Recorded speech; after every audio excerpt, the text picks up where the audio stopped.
مرج البحرين يلتقيان بينهما برزخ لا يبغيان فبأي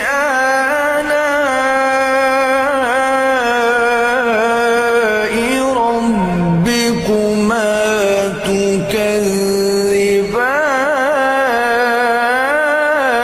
تكذبان يخرج منهما اللؤلؤ والمرجان فبأي آلاء